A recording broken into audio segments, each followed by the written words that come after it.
Oke, assalamualaikum warahmatullahi wabarakatuh. Apa kabar anak soleh dan soleha? Sebelum kita mulai, mari kita membaca lafaz basmalah. Bismillahirrahmanirrahim. Oke, kita akan masuki tematik pembelajaran tematik subtema satu pembelajaran ketiga. Oke, kita melihat di sana peristiwa dalam kehidupan, peristiwa kebangsaan masa penjajahan. Oke, kita akan mempelajari pada tematik pada hari ini. Oke, sebelum kita mulai, mari kita berdoa dulu. Berdoa dimulai. Oke, berdoa selesai, mari kita kita mulai ya. Berbagai kebijakan pemerintah kolonial telah menyengsarakan rakyat Indonesia. Salah satunya sistem tanam paksa yang disediakan kolonial Belanda. Apakah Oke, sistem tanam paksa dengarkan dulu itu ya dan apa tentang pengaruhnya terhadap pembelajaran kehidupan pada rakyat hari ini. Kita Indonesia? lihat. Oke, Untuk kita cek mengetahuinya, dulu. mari kita lanjutkan pembelajaran kita. Kita cek dulu apa sih sistem tanam paksa. Kita lihat dari pembahasan pada hari ini. Oke. Belanda. Pada masa kepemimpinan Johannes van den Bosch, Belanda memperkenalkan sistem tanam paksa.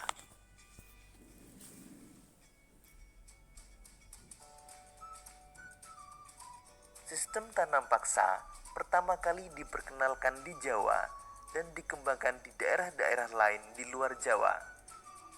Di Sumatera Barat, sistem tanam paksa dimulai sejak tahun 1847. Saat itu, penduduk yang telah lama menanam kopi secara bebas dipaksa menanam kopi untuk diserahkan kepada pemerintah kolonial. Sistem yang hampir sama juga dilaksanakan di tempat lain seperti Minahasa, Lampung, dan Palembang. Kopi merupakan tanaman utama di Sumatera Barat dan Minahasa, sedangkan lada merupakan tanaman utama di Lampung dan Palembang.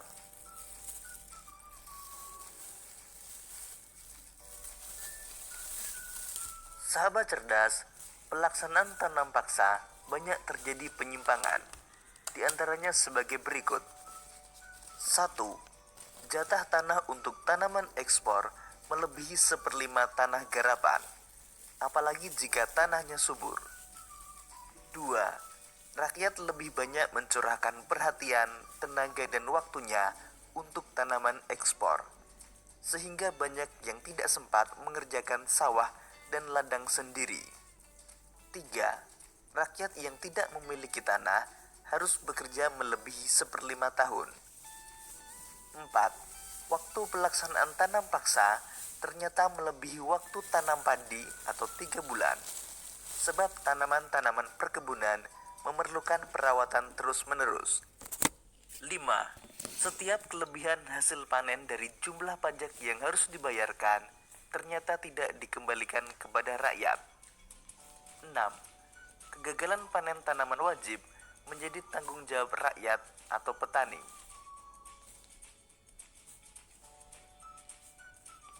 Adanya penyimpangan-penyimpangan pelaksanaan tanam paksa membawa akibat yang memberatkan rakyat Indonesia. Akibat penyimpangan pelaksanaan tanam paksa tersebut antara lain: banyak tanah terbengkalai sehingga panen gagal. Rakyat semakin menderita. Wabah penyakit merajalela. Bahaya kelaparan melanda Cirebon dan memaksa rakyat mengungsi ke daerah lain untuk menyelamatkan diri. Kelaparan hebat juga terjadi di Gerobokan yang mengakibatkan banyak kematian sehingga jumlah penduduk menurun tajam. Tanam paksa yang diterapkan Belanda di Indonesia ternyata mengakibatkan aksi penentangan. Berkat adanya kecaman dari berbagai pihak, akhirnya pemerintah Belanda menghapus tanam paksa secara bertahap. Salah satu tokoh Belanda yang menentang sistem tanam paksa adalah Douwes Dekker. Douwes Dekker dengan nama samaran Multatuli menentang tanam paksa dengan mengarang buku berjudul Max Havelaar. Douwes Dekker mengusulkan langkah-langkah untuk membalas budi baik bangsa Indonesia. Langkah-langkah tersebut adalah sebagai berikut. pendidikan atau edukasi, membangun saluran pengairan atau irigasi, dan memindahkan penduduk dari daerah yang padat ke daerah yang jarang penduduknya atau transmigrasi. Sahabat cerdas, menjelang kedatangan bangsa Eropa, masyarakat di wilayah Nusantara hidup dengan tentram di bawah kekuasaan raja-raja. Kedatangan bangsa-bangsa Eropa di Indonesia mula-mula disambut baik oleh bangsa Indonesia. Namun lama-kelamaan, rakyat Indonesia mengadakan perlawanan karena niat jahat bangsa-bangsa Eropa itu mulai terkuak dan diketahui oleh bangsa Indonesia. Perlawanan-perlawanan yang dilakukan rakyat Indonesia disebabkan orang-orang Barat ingin memaksakan monopoli perdagangan dan berusaha mencampuri urusan kerajaan-kerajaan di Indonesia.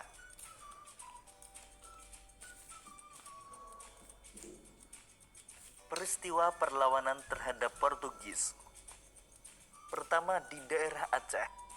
Setelah Malaka dapat dikuasai oleh Portugis pada tahun 1511, terjadilah persaingan dagang antara pedagang-pedagang Portugis dan pedagang di Nusantara. Portugis ingin selalu menguasai perdagangan, maka terjadilah perlawanan-perlawanan terhadap Portugis. Perlawanan tersebut antara lain sebagai berikut. Sultan Ali Mughayat Shah berhasil membebaskan Aceh dari upaya penguasaan bangsa Portugis. Sultan Alauddin Riayat Shah berhasil menentang dan mengusir Portugis yang bersekutu dengan Johor. Dan perlawanan dari Sultan Iskandar Muda. Raja kerajaan Aceh yang terkenal sangat gigih melawan Portugis adalah Sultan Iskandar Muda. Pada tahun 1615 dan 1629, Sultan Iskandar Muda melakukan serangan terhadap Portugis di Malaka.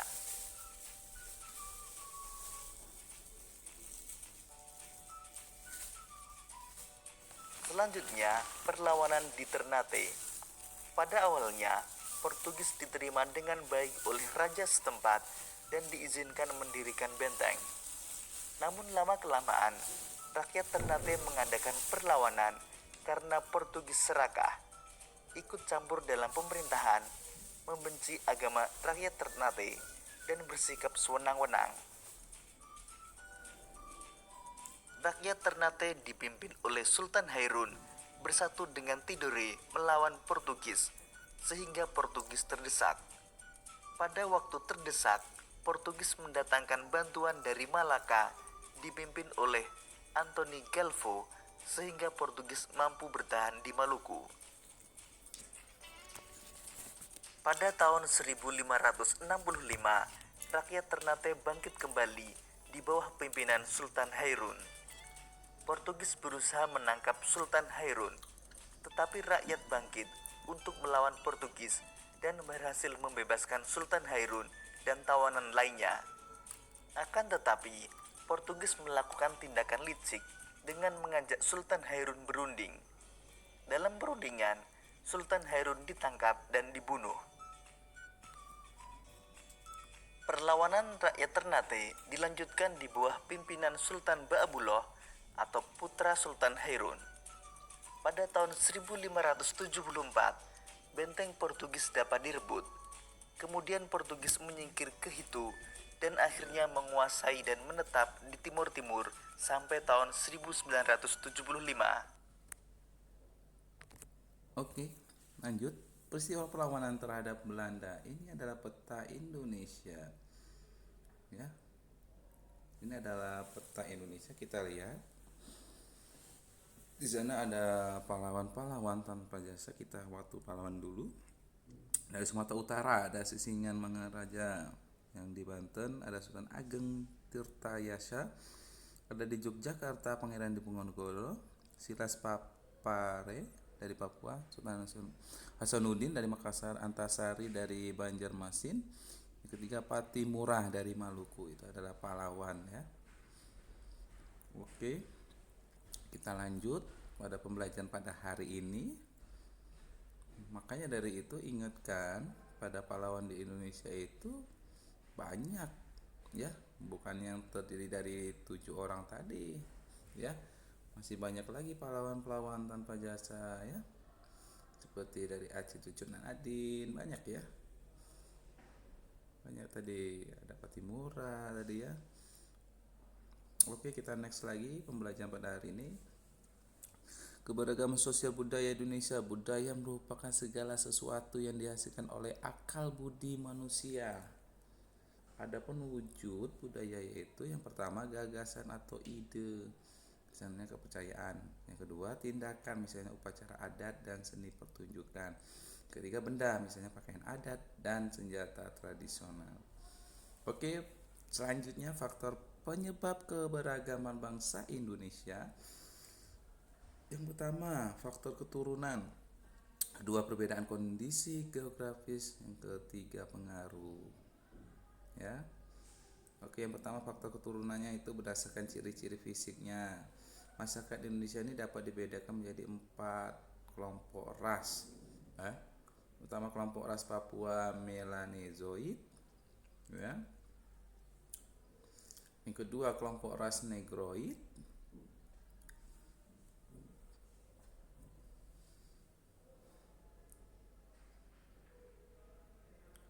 Yang ketiga kelompok ras Wedoid, ya.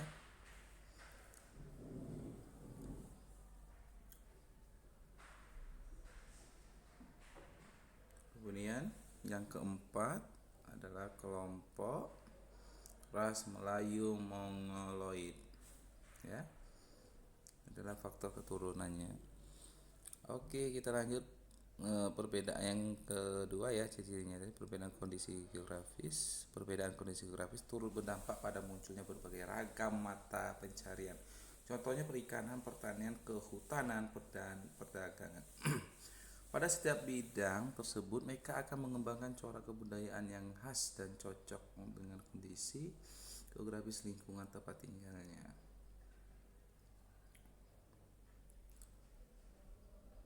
Pengaruh kebudayaan luar ini yang ketiga ya. Bangsa Indonesia ini adalah contoh bangsa yang terbuka. Keterbukaan ini dapat dilihat dari besarnya pengaruh asing dalam membentuk keberagaman masyarakat di seluruh wilayah Indonesia. Pengaruh asing yang pertama kali ketika orang-orang dari India, Cina, dan Arab, kemudian disusul oleh orang-orang dari Eropa. Bangsa-bangsa tersebut dapat dengan membawa kebudayaannya masing-masing. Nah, itu aja dari penjabaran pada materi pada hari ini, tematik pembelajaran ketiga. Oke, Ustaz akhiri. Wassalamualaikum warahmatullahi wabarakatuh. Assalamualaikum warahmatullahi wabarakatuh. Kembali lagi kita pembelajaran tematik. Ya, sebelum kita mulai, mari kita mulai membaca lafaz basmalah. Bismillahirrahmanirrahim. Oke, sebelum kita mulai, mari kita berdoa. Berdoa dimulai. Oke. Berdoa selesai. Oke, kita langsung aja. Selanjutnya ini pada masa awal pergerakan nasional itu pada tahun 1900-an ya, dari Dr. Sutomo, pahlawan kita. Tuh, kita lihat ya. Nah, pada masa radikal itu pada tahun 1920 sampai 1927-an. Itu tahun Perhimpunan Indonesia. Ya, di situ ada part ini ya, PKI juga. Itu ada masa modernnya itu organisasi pergerakan Indonesia mengubah taktik perjuangannya. Tuh, ada PNI baru, Partai Parindra, Gerakan Rakyat Indonesia, ya. Ini karena berbagai faktor perjuangan bersifat kedaerahan, perlawan tidak serentak, masih bergantung pimpinan kalah persenjataan, Belanda menerapkan politik adu domba. Itu ya, itu jawabannya ya. Anak soleh, kita lihat itu aja. Bagaimana perubahan strategi perlawanan terhadap Belanda itu. Itu soalnya langsung jawab ya. Itu ada kaum pelajar nomor 2 yang ingin berjuang dengan cara lebih modern, yaitu menggunakan kekuatan organisasi. Itu jawaban nomor 2 ya. Nomor 3 itu Berdirinya organisasi Budi Utomo pada tanggal 20 Mei 1908 ya. Nah, jelaskan pembagian masa pergerakan nasional itu. Jawabannya ada 3. Masa awal pergerakan nasional tahun 1900-an, ya masa radikal, kemudian masa moderat itu. Yang kelima, peristiwa apa yang menjadi latar belakang diterapkan Hari Kebangkitan Nasional? Itu alasannya tuh. Organisasi modern itu pertama muncul di Indonesia, pemerintah menerapkan tanggal berdirinya Budi Utomo diperingati sebagai Hari Kebangkitan Nasional. Itu ya. Ini latihan aja, latihan soal aja ya. Ini latihan ini aja. Latihan soal tuh, tuliskan secara singkat perjuangannya itu. Tuh. Dr. Sutomo, asal tokohnya dari Jawa Timur, membentuk organisasi nasional pertama yaitu Budi Utomo. Bentuk perjuangannya ya. Dampak perjuangannya terhadap pergerakan nasional adalah tuh. Ini anak soleh boleh perhatikan, lihat ada faktor internal dan faktor eksternal. Anak soleh bisa melihat pada layar tersebut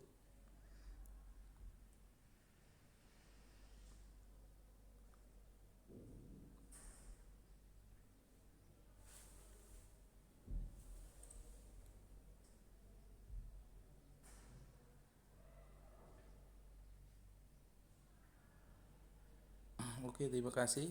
Semoga bermanfaat. Assalamualaikum warahmatullahi wabarakatuh.